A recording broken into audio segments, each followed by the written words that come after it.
There's a story of a man who had a conversation with God, and the man said, "Use me, Lord, use me. I want to be used by you." And God said, "Okay, I want you to go up into the mountain cabin. I want you to remove yourself from everybody else and everything else. And there's a big boulder in front of your cabin, and I want you to push on that boulder." God said, "Push on that boulder, or that obstacle that's in front of your abode, in front of your home for each of you." God says, "Push on that situation that's in front of you. Push on that issue. Push on that shortcoming. Push on that lack. Pray until something happens. Push on that situation in your life." God said to the man, "Push on the boulder in front of you." And so the man religiously, that means methodically and every day, realistically, he got up and he walked out and he pushed on the what? On the boulder. He pushed on the situation. And after many, many seasons, the man noticed that the situation, that the boulder that was blocking his abode, the place where he took up residence, the place where he was planted, the place where he felt safe and secure, the place where he laid down his head to rest, the place where he entertained company, in that place he found that he didn't seem to make any progress on pushing and moving the boulder. So finally he said, "I've been pushing on the boulder and Lord, nothing has happened. I haven't been able to move it. I haven't been able to budge it. And I know you promised you would never leave me nor forsake me. And I know you promised that you'll be with me. But I've been pushing and it has not budged at all. No change has occurred. No transformation can be seen. No progress can be tangibly seen."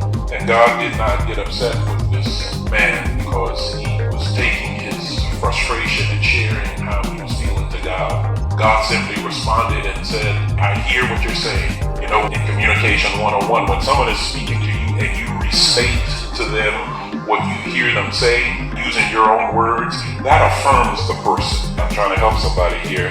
When you're speaking in conversation and you're having a conversation with someone, before you start to try to get your point across, it will be very helpful to the nurturing and the development of that conversation and that relationship if you first, before you bring your point across, it'll help you if you first just restate what you heard them.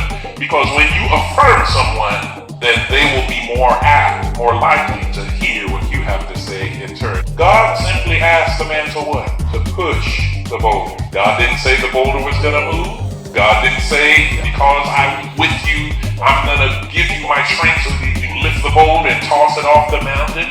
God simply said to what? To push. What's the point? When you look at the man's shoulders, the story goes, when you look at his arms, when you look at his physique and his build, because he did endeavor to do what God told him to do, he was transformed physically without even realizing.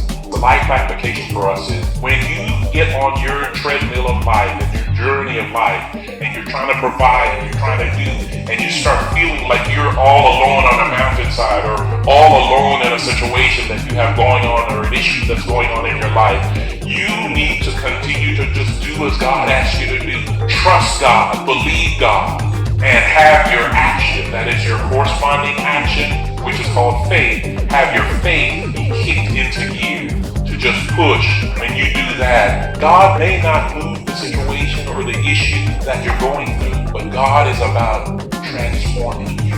The issue of this discipleship and this faith walk is that God wants each of us to be transformed so that the boulders may not be moved out of our life, but we will begin to be transformed in such a way that we don't see the boulder as a blockage. We don't see the issue or the situation in our life as the end of all, and that is the end of the day, and that the world is coming to an end. We'll begin to see in proper perspective and put in proper perspective that which we go through. When God transforms us, when we allow God to transform us, when we obey God's commandments to us, we are transformed so that we begin looking at the situation differently.